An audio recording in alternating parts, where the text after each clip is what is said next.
Morning. Today's shir in Rambam is in Hilchos Shechitah, Perek Shnei Maser, Shleish Asa Arbasa. Today's shir will be slightly different than the type of shir I've given in the last few weeks. Perek Shnei Maser, the 12th Perek of Hilchos Shechitah, talks about the mitzvah of Oisei v'Ezbenai. That a person, you're not allowed to shecht, you're not allowed to slaughter the mother and the child of on the same day. Parenthetically, this halacha is applicable till today, and there are certain guidelines that are used in slaughterhouses to avoid this problem. But we'll stick to the general mitzvah, the mitzvah of the prohibition of Oisei v'Ezbenai, not to slaughter, not to shecht a mother and his child. In general, it's only a mother because, in general, by an animal, we're not really sure. We don't know who the father is, so it's that's why we keep it to that. The 13th perek, the next perek in the shir, talks about the mitzvah of shiluach hakein. It's prohibited to take the mother bird, to take the eggs or the fledglings, the little birds, the babies, while the mother is still there. The mitzvah is to send away the mother. Shiluach shaleach t'shaleach esaim mesabanim tikach lach. Finally, the last perek of Hilchos Shechitah, which is the last perek of today's shir, talks about kisui hadam. The mitzvah is to cover when we shecht an animal, we have to a bird or a wild animal, not a domesticated behemoth. we have to cover the dam. We have to cover its blood with afar, with dirt. And these are the three mitzvahs that we talk about. They seem to be random. The purpose of today's shir is to show that there's a common thread between them. Interestingly enough, the cycle of learning one perek of Rambam a day, we talked today about the laws of Mila, Hilchos Mila. And there's a connection to this as well. So I will show in today's shir that there's a thread, a connection in how the Rambam learns, perhaps not in Yad HaChazaka, but more in Pirush HaMishnayos and in the Nevuchim, these four halachas, the halachas of Oisei v'Ezbenai, the halacha of Shiluach hakein, the halacha of Kisei Hadam, and the halacha of Mila. How they all have a certain common thread between them, and it's a bit fascinating. So we're all familiar with the Mishnah in Brachos. We're all familiar with the Mishnah in Brachos. It's the same similar Mishnah in Megillah. If somebody says, you know what, the Eibishter, God Almighty, is very kind. He's very compassionate. He even cares about the eggs or the mothers in a bird's nest. Or he says twice maidim. He says maidim. Mishaskin, I say. We tell him to be quiet because why? The Gemara explains. The Gemara in Brachos explains. So the Gemara says like this. I understand why maidim. In those days, we didn't know who was a traditional Jew, who was a tzduki amin, who was somebody who was on the fringes. So we were worried that maybe this person who was the shliach tzibur, who was the leader of the congregation, was leading us to believe in two powers, two gods, shtei reshuyos. So it says the Gemara, I understand why when it comes to maidim, we tell the shliach tzibur, the representative of the community, to be quiet. In those days, of course, mainly the chazan, the leader of the congregation, prayed and everybody listened, because we're worried about two gods. He's considering two gods. But why is it that Kan Sipur, what's wrong with saying that God is compassionate. It's a nice thing. It's a good thing to say that God is compassionate. So there's two. The Gemara brings down there's a machlekes between two Amirayim, Rabbi Yossi bar Ravin, Rabbi Yossi bar Zvida, and the second opinion is, which is we follow. The second opinion is that we put God's midas, so we put God's conduct as totally immersed or totally based on compassion, and that's not true. God's midas, God's mitzvahs are not based on emotions. God's mitzvahs are based on decrees, gezeiros. And of course, most Mefarshim, including the Rambam, Pirush HaMishnayos, agree with the second opinion.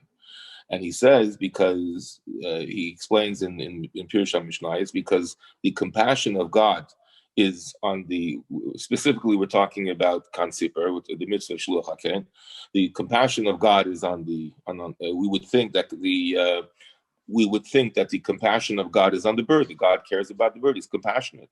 Says the Rambam, but this isn't true, because if he would be compassionate on birds and animals, he wouldn't permit shechitah at all. He wouldn't permit the whole concept of slaughtering. Let's eat vegetables. Let's eat beans. So it must be, says the Rambam, it's a mitzvah that has no reason.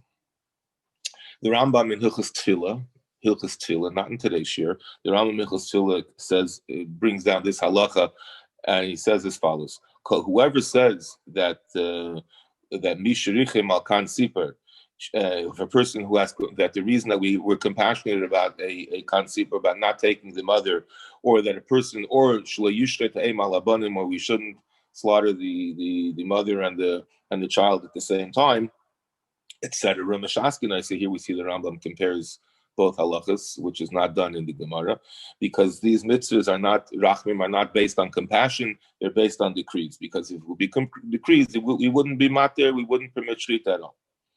Okay, so the commentaries. So here we see clearly the Rambam brings down in halacha that all these mitzvahs are based on gezeidah, are based on God's decree.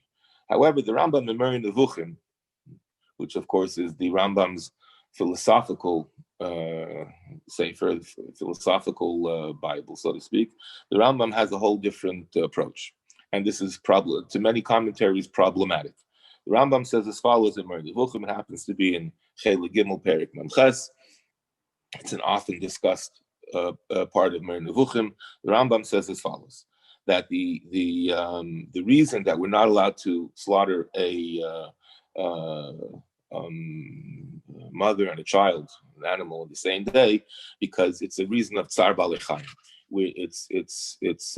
It's painful for a mother to see her child being slaughtered on that day, and therefore we separated by a day. Says the Rambam, and there's no difference between what we assume to be the pain of a person to the pain of an animal, because just like a mother, a human mother, I assume the Rambam is talking about, it has an essential bond with its child.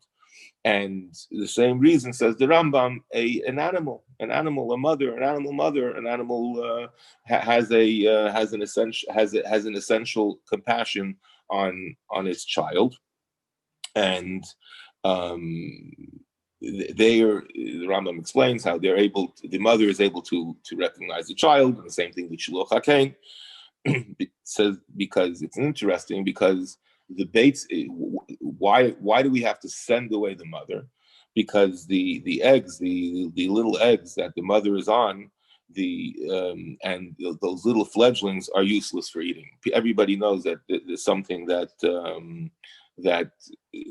even the mother instinctively knows, says the Rambam, that the eggs and the little birds, those little newly formed birds, are worthless for eating. So when the mother will return and see that the eggs are no longer there, or the fledgling, the little birds are no longer there, she won't have that much tsar, because she will instinctively know that it wasn't used for eating. So it's not something that you will have a tsar. And most times people won't even take it.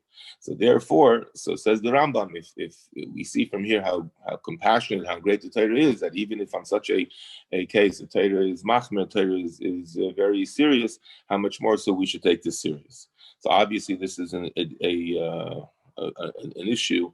How do we reconcile how the Rambam explains these mitzvahs in Moreh Nevuchim with how we clearly have a clear Mishnah, and even the Rambam in Pirush HaMishnayos learns that it's only a gzeira, it's not because of emotions.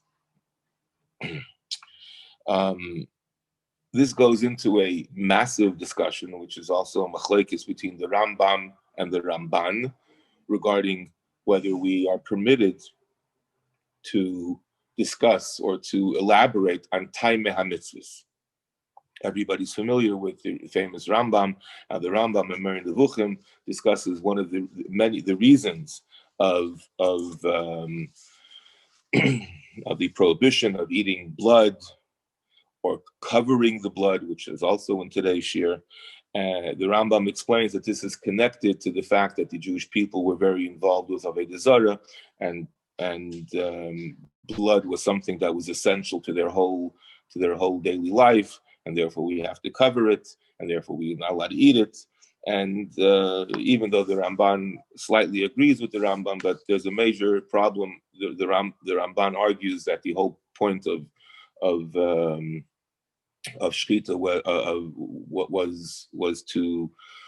of korbanos, of sacrifices, was to give in a little bit to the Jewish people's netiyah, their connection to Avodah Zarah. And this leads to a very big machlekes between Rishonim. The Rambam specifically was more involved with taimei hamitzvahs, and the Rambam wasn't. So another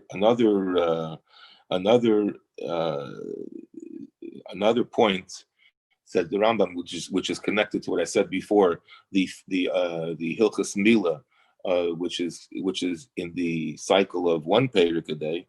Says the Rambam, what's the reason that we wait to do a bris on 8 days?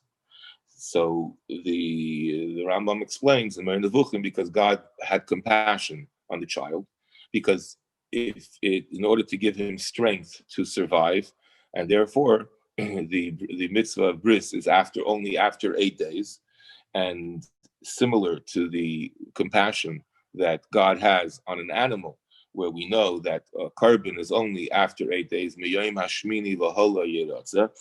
And similar, says the Rambam, it's the same thread, it's the same point of because God has compassion on animals. God has compassion on animals, a similar God had compassion on a baby.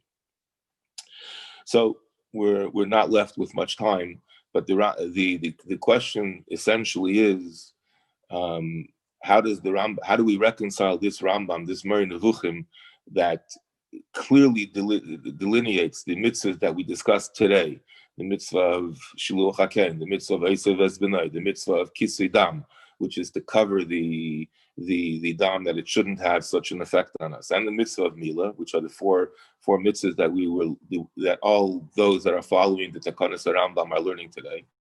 So interestingly enough, there are those that say the following, that, and of course, there's a huge discussion, and we won't get into it, that there's a difference between halacha and deis. And the Rambam will say that when it comes to halacha, of course, we have to follow the halacha. And we have to follow Meshaskin, I say, that we have to make him quiet, because the halacha says that the mitzvahs of Hashem are only gezeres. But the Rambam writes, the Chachmei Lunil, it's a famous tshuva that he writes, the Chachmei Lunil brought down, that when it comes to deis, when it comes to giving understanding, when it comes to things that are not halacha psuka, says the Rambam, we could give deis, we could give understanding, we could give explanations, and we could find taimei hamitzvahs. So what's interesting is when it comes to the halacha, and a person will say, Al kan siper yagir achamecha, etc., mishaskin aisa, because that's the halacha, because ein elexeris. But if we want to try to find within the Torah the reasoning behind it, we are permitted to follow and try to find a deya, an opinion, as that makes, so to speak, moral sense. The Rambam interestingly concludes to the tshuva of Chachli Lunil. He writes as follows, these words: Zu daiti b'davar. This is my opinion. Umishi yachlik b'davar. Whoever wants to argue, yachlik will argue. So these are the four concepts. Everybody have a nice day.